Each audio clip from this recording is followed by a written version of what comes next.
Some gender-based violence and femicide groups are calling for the government of South Africa to declare gender-based violence, or GBV, a state of disaster. And I have to agree with them. Every 36 seconds, 36, a woman is raped in South Africa. And black women, they are disproportionately affected by this, with 35.5% of black women have faced some form of physical violence in this country when compared to the national average of women. And just a few weeks ago, we were talking about Olerato, a young, beautiful woman here in South Africa, a 30-year-old who was unalived by a man she went on a date with. A few months ago, or a few weeks ago now, we were talking about a 7-year-old who was raped at school. A 7-year-old. And just a few days ago, we are talking now about a 14-year-old who has also been unalived. What will it take? In today's video, I want us to unpack how high control religions play a role when it comes to gender-based violence.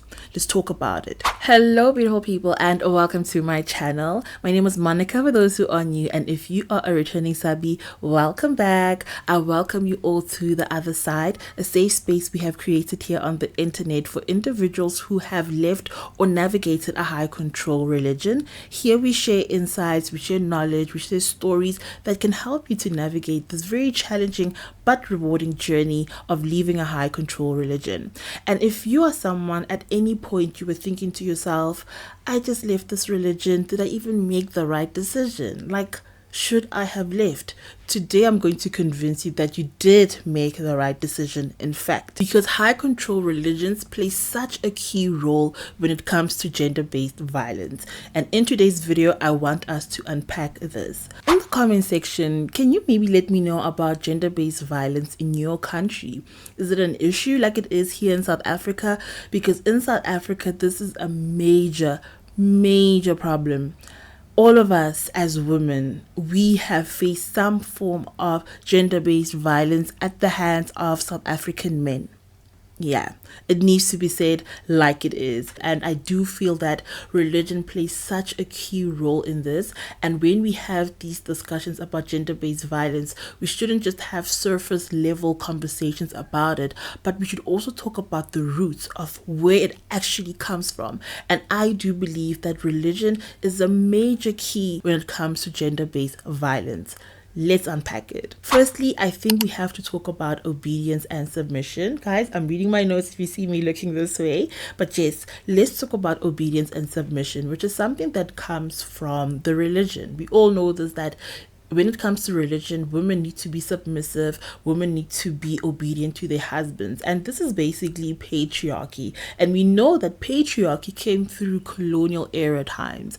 So that's why we have to link religion and gender-based violence, because religion thrives off of patriarchy and gender-based violence needs the patriarchy to thrive. So basically all of these things go hand in hand. So high control religions often preach to women that they need to be submissive to their men, especially their husbands. And religions will go as far as to even cite religious texts to these women.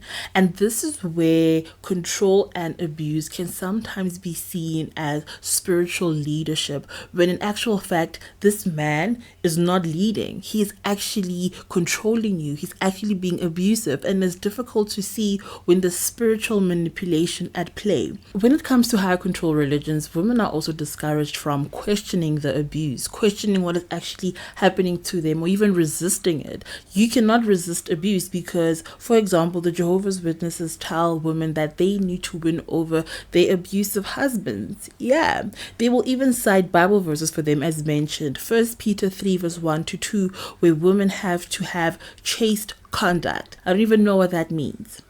But what I do know is that this is actually endangering women and putting them into violent situations when they should be prioritizing their safety and actually leaving. So yes, whether you believe in submission and obedience, and if there's a place for it within marriage, on the other side, it's also very much dangerous for women, because if women cannot question the behavior of a man in a relationship, what's going to happen to them?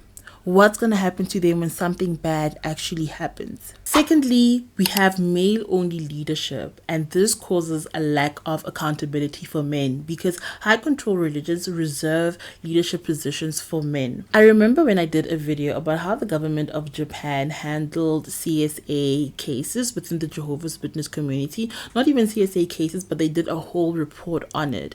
And they spoke about how lacking a representation of women is really affecting the Jehovah's Witnesses negatively. And we see this a lot in high control religions where women hold no positions of power and their voices are not heard. And this makes it so difficult for victims to speak up, especially when you have internal judicial committees where untrained male elders are handling abuse cases. You find that they're actually victim blame members who have gone through some form of violence. And sometimes they even have women or victims prove that these things actually happened to them. Like literally the onus is on you now to prove. That's why so many people are against this whole concept of two witness rule. And for those that don't know, the two witness rule is a rule within the Jehovah's Witness community that if you are going to report that, hey, I have been hurt by someone or this and this happened, you need two witnesses to account for that act. So for example, if it's SA, you need to prove that, hey, this happened to me, and you need to produce two witnesses. Think about it. You have gone through SA. You need to produce two witnesses. That is you and the perpetrator. Is that not protecting the perpetrator who can come there and just say, I didn't do this. I didn't do this. So now the onus is on you to prove it. And you're not proving it to the police, mind you. You're proving this to untrained men in your congregation who are not even going to contact the police possibly. So this is what we mean that high control religions can be facilitators of gender-based violence. Then at number 3, we have victim shaming and spiritual gaslighting. A lot of these teachings around modesty, purity, and headship really negatively affect women when you sit there and you think about it. Because one, they want you to believe that you are responsible for your own abuse. If you are being abused, it's your fault. And this is not me just saying this. I remember when I covered a video on how ExJW polices sex around their members and all of that I also mentioned an article, and I cited that article showing how if someone is raped, they see it as your fault. If you are someone who was raped and you didn't shout or you didn't fight back, you enjoyed it. You wanted it. That's what they literally have in an article. So they blame you for your own abuse. And when you want to report it, when you want to speak up, you are now being disloyal to God. You are bringing reproach to his name. And once again, we are getting to see here firsthand how victims are silenced and perpetrators are protected. So yeah, religions play a key role when it comes to gender-based violence. Now fine, you're married to someone and they start abusing you. You are trapped if you're part of a high control religion. You are trapped because you cannot leave your partner if they are just abusing you. For them, that is not a reason enough to get a divorce.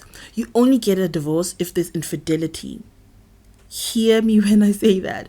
You only are allowed to get a divorce if there's infidelity. So as women, you have to sit there and pray, endure, and wait for your husband to either stop abusing you or to cheat. Then you can leave. And even when you do decide to leave, it's not seen as something courageous, like wow, you were finally able to make it out. That is seen as spiritual failure, like damn, you really left? But hey, if you come back, that will still make God very happy because you're a sheep, you are lost, and you need to return to his flock.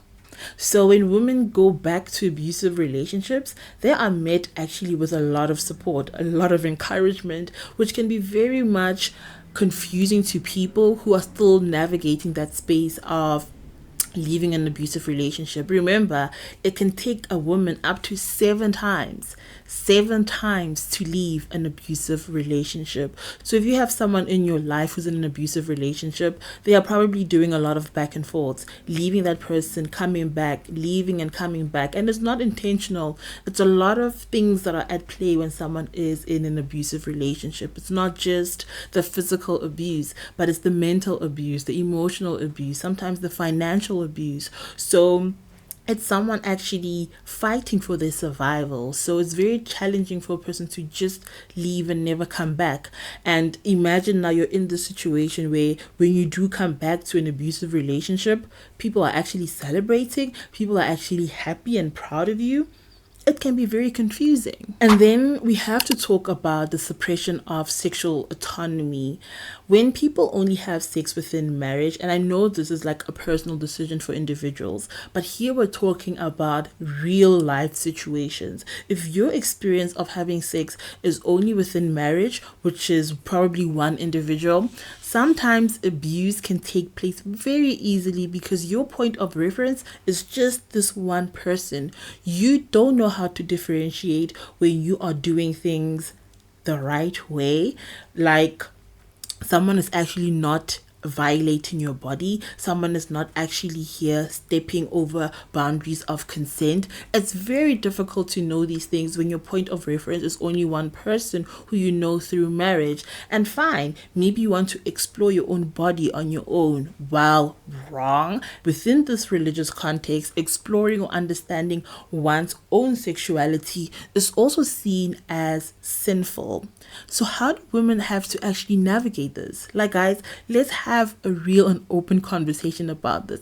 How are women supposed to navigate sex when there's so many rules around it? So many rules. And then they don't even recognize marital rape, which speaks to the first point of just having sex within marriage can sometimes have you very confused and not have a reference point when it comes to healthy sexual boundaries because you only have one point of reference. So sometimes rape can take place within marriage and you don't even know this because you are seeing this act as a form of duty because that's what religion says. Sex within marriage is a form of duty. And this is where a lot of coercion, shame, and a lack of education around consent really thrives. But some women actually have the courage. They truly have the courage to finally speak up and share their story and to say openly that, hey, this person has done this and that to me. This person is abusing me, or I've actually gone through SA by the hands of this elder, or this and that happened. People finally speak up, but you know what happens to them? They get shunned. There's a lot of people who end up leaving high control religions because they have gone through some form of violation, or their children have gone through it, or a family member or a friend. And when that person actually speaks up, they get shunned. You again, remember, you're bringing reproach to Jehovah's name. You are actually disobeying him by speaking up. Remember, we spoke about this. That actually happens to a lot of people when they actually decide to speak up. And that's also where a lot of people start learning about the 2-witness rule, because once you bring this up, the 2-witness rule then gets brought up, okay? What 2 witnesses do you have? And that's where people become shunned. That's when people are removed and cut off from the religion. And it's not just the religion that you are losing. Remember, you are also losing your community. And remember that some people have a huge family unit who's part of this high control religion. Like, it's not just your spouse, for example. It's your spouse, it's your children, it's your parents, it's your siblings. So when you become shunned or disfellowshipped, whatever they call it, you lose everyone, your entire community. And this is where you find people having to return, not because they want to return, but they have to return because of emotional and survival reasons. So it's very difficult for women to navigate abuse and leaving when you are in an environment that doesn't even support you, unless you are navigating it on their terms, which is basically keeping quiet, staying within, and not saying anything. So victims are basically shunned and isolated as a form of punishment. And this basically makes women resistant to speaking up or sharing their experiences, because if you do that, you will be isolated for trying to escape. You will be isolated for trying to speak up and warn other people. So then how do you navigate this? Like, actually, how do you navigate abuse, speaking out, finding your voice, reclaiming your life? Like, this is all so challenging. And this is why I have to say it again. High control religions really, man, they facilitate gender-based violence. We have to say it as it is. They truly facilitate and encourage gender-based violence. Lastly, at number 7, we have to talk about how also this negatively affects men. Like, you are not safe just because you're a man, especially if you're a man who's part of the LGBTQ plus community. There's a lot of people who are part of this community, even if they're part of this high control religion, because remember, there's a lot of people who are still suppressing their sexual identities because they didn't grow up in an environment where they could comfortably be who they want to be, or they're scared of, navigating that life because how will people receive them? Or maybe they're just not ready. Like, no matter how you look at this, males are also victims of abuse. They can also be abused. If a man is comfortable abusing women, there's also another man who's comfortable abusing other men, young boys. So if women can't speak up, men also can't speak up. It's even harder for them. So toxic masculinity honestly serves no one. Basically, people are forced to either stay silent or to leave. And when you leave, again, you are shunned. You lose everyone. So this honestly helps and serves no one. So in conclusion, I think it's very important that we have these conversations where high control religions and many other religions as well are held accountable when it comes to gender-based violence and the role that they play. Because one, they are hardly ever held accountable legally, and secondly, they are the ones who perpetuate gender-based violence. They are the ones who encourage it through their teachings, through their cultural norms that they push onto members. And this makes it so difficult for survivors to share their stories and raise awareness and break these cycles, because when you try to speak up, when you try to share your experience, you are isolated, you are removed. And this is where the shame and spiritual manipulation really get to thrive. So it's important for us to have these conversations about just the role that high control religions and just religion plays in our society and the societal issues that we actually have, because at the end of the day, all of us deserve safety, irrespective of our gender, our race, or where we come from. All of us deserve to be safe.